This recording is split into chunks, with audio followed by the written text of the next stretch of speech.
I'm Joanna Underwood. I'm the founder of Energy Vision, and we hope you will go away knowing more about what we can do right now to meet the 2030 goal of 30% methane reduction. Thank you. Thank all of you for being here for this important meeting. Tulare County produces more milk than the state of Wisconsin. Think about that.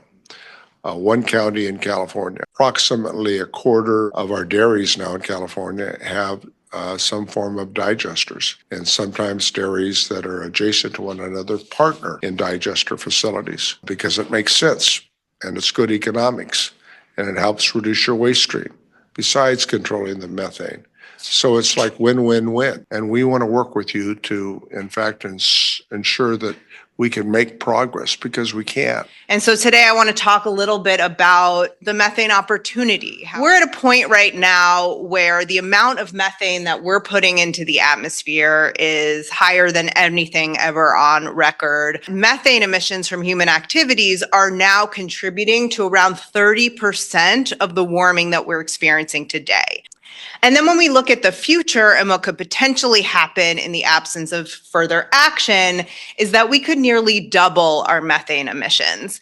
Now, the good news here is that while this is a serious problem, it is largely solvable. Reducing methane is the single fastest way to slow down warming. We've been sort of looking at this particular topic for the better part of 15 years, changing the paradigm around this being waste and really seeing it as a resource. Really what we found is based on existing technology, based on known sort of feedstocks, whether that's agricultural, whether that's municipal, there is the opportunity to deploy close to 5,000 new digester systems across the country, across these different, waste streams.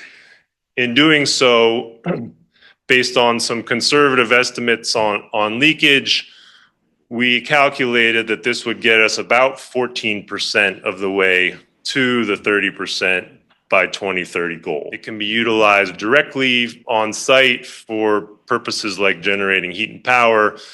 If you clean it up, remove CO2 and impurities, it becomes interchangeable with fossil natural gas, so it can be used for every purpose fossil gas is used for, including powering heavy-duty vehicles. And then into the future, a lot of activity and research and excitement around its use as what we would call a biointermediate to make things like renewable jet fuel or SAF or biomethanol, things of that nature. I was asked to talk a bit about how Generate Upcycle is helping with this biogenic methane challenge. We are probably the largest, one of the largest food waste recyclers in North America. I'm going to focus quite a bit on our food waste anaerobic digestion.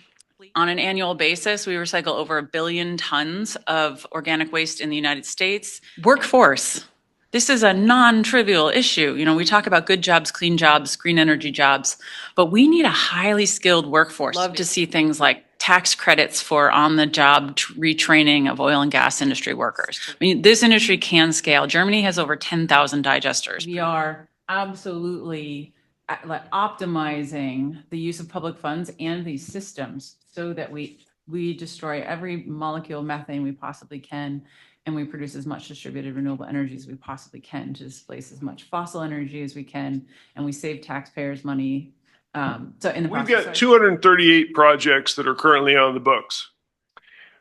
We're actually fueling the ports in SoCal. Of course, the picture says 1,000 words, homes. And here it is, guys.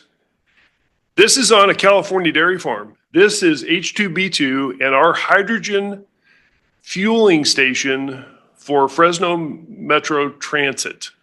So we're in the process of creating the cow-powered hydrogen highway, starting in our Kern cluster and working our way north. We took excess gas that we weren't being able to utilize due to power purchase agreements and infrastructure connections.